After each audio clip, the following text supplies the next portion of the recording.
How you breathe in life determines how you breathe in exercise. How you breathe in exercise determines how you breathe while you're surfing when all that crazy stuff's happening around you, all the waves and weather and other surfers. Now, most people have chronic bad breathing patterns called overbreathing, where you breathe in and out through your mouth, especially when you're tired. Have you ever been in a position when you're tired, when you're out in the middle of the surf and you're gasping for air, trying to get as much oxygen in as you can? Now, most people think that CO2 is just a waste gas and you need to expel it, but that's a misconception. CO2 is actually necessary to get oxygen out of the blood into the muscles, something called the Bohr effect. Now, overbreathing, expelling all the oxygen, causes your blood vessels to constrict, and so that keeps your oxygen in your blood. No matter how much you breathe in, you can fill your blood with oxygen, but it's not going to get released into your muscles. Having CO2 opens up, dilates the blood vessels in your muscles, allowing you to release more oxygen into your bloodstream.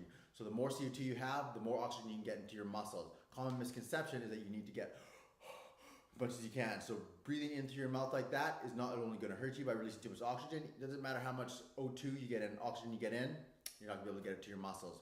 So to train that, you want to practice breathing through your nose. So you want to practice breathing through your nose when you're exercising.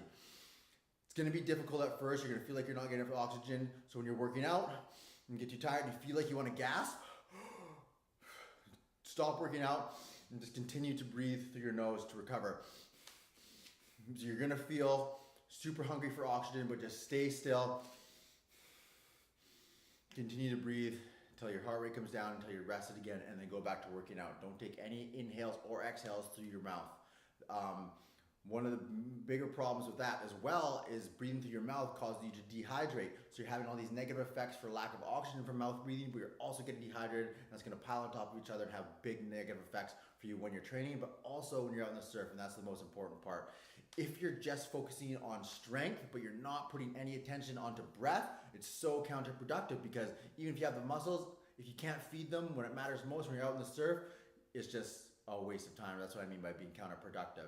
So nose breathing, super important. It's the proper way to breathe when you're exercising. It's the proper way to breathe when you surf. It's going to add to your endurance, strength, and your speed as well. It's going to make you catch a lot more waves. It's super important to avoid over breathing and mouth breathing. So I hope you enjoyed this video. It's something super easy, super practical. You start practicing right away. Practice when you exercise, and you'll be able to do it unconsciously when you're out surfing, and you'll be able to catch more waves. And that's the most important part. Hope you enjoyed this video. Thanks for watching.